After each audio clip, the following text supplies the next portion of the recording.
more than 150 days after Hamas and other armed groups launched a coordinated attack, the deadliest in the history of Israel, which left 1,200 individuals dead across multiple locations in the Gaza periphery, with several thousand wounded. More than 150 days have passed since the abduction of 253 hostages from Israel, with 134 remaining in captivity, their whereabouts and safety unknown.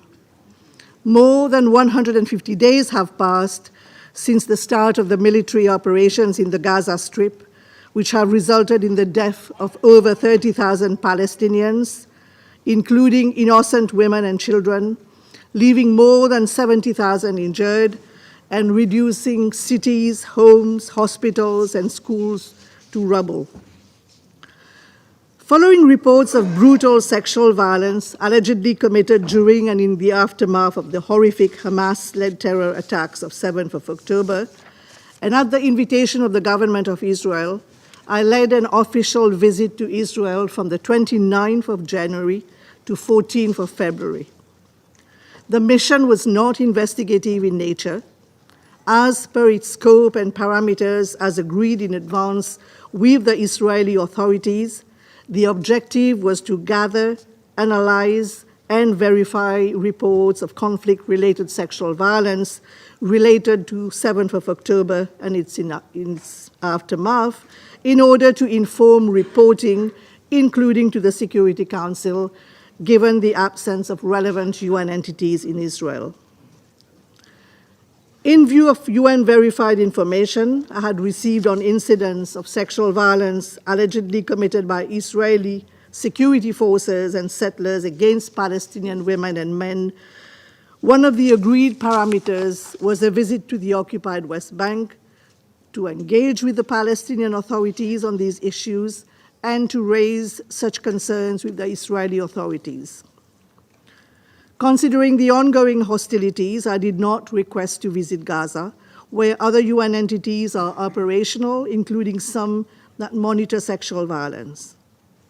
I must highlight that information received during my visit, along with other UN-verified information on Gaza and the occupied West Bank, will be included in the 2023 report of the Secretary General on conflict-related sexual violence.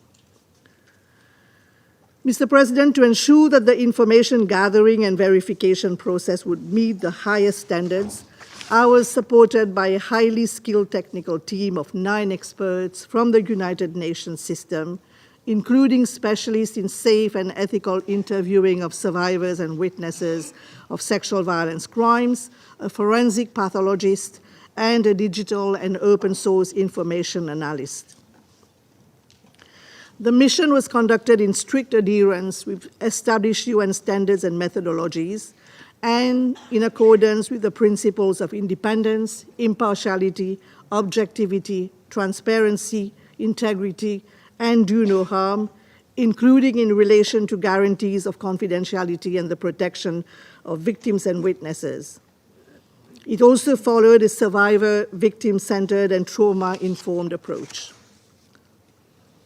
Our conclusions were based on our own assessment of the credibility and reliability of the witnesses we met, verifying the sources, cross-referencing the relevant material and information, and assessing whether in all the circumstances there was sufficient, credible, and reliable information to make a finding in fact. While we were presented with some witnesses and materials by the national authorities, each of these were reviewed and assessed for credibility by the team's experts. We accepted some and, where necessary, discarded others. We also gathered our own independent information. The applicable standard of proof we adopted was one of reasonable grounds to believe, consistent with the practice of investigative bodies. Where more information has supported a finding of fact, we have made a finding of clear and convincing information. In a number of cases, we were also able to assess that certain heavily publicized reports or allegations of sexual violence were unfounded. The report of the visit was publicly issued on 4th of March, excluding confidential and identifying details in order to safeguard the privacy of those we spoke to, in line with a victim-centered approach, including principles of informed consent. In this regard, Mr. President, I must be clear and categorical. There has been no attempt by the Secretary General to silence my report or suppress its findings. On the contrary, I received his full support politically, logistically, and financially, and he also gave clear instructions for the public release of my report and its immediate transmission to the Security Council. I encourage the government of Israel to grant without further delay access to the Office of the High Commissioner for Human Rights and the Independent International Commission of Inquiry on the Occupied Palestinian Territory, including East Jerusalem and Israel, to carry out fully fledged investigations into all alleged violations that occurred on 7th of October.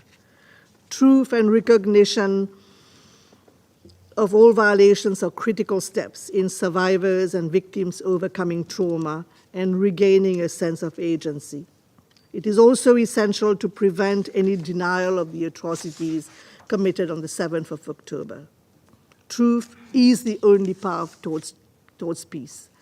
Third, I call on all relevant and competent bodies, national and international, to bring all perpetrators, regardless of rank and affiliation, to justice based on individual, superior, and command responsibility. Fourth, I encourage the government of Israel to sign a framework of cooperation with my office with a view to prevent and address sexual violence in conflict, including through security sector engagement, training and oversight, as well as to strengthen capacity on justice and accountability for crimes of conflict-related sexual violence.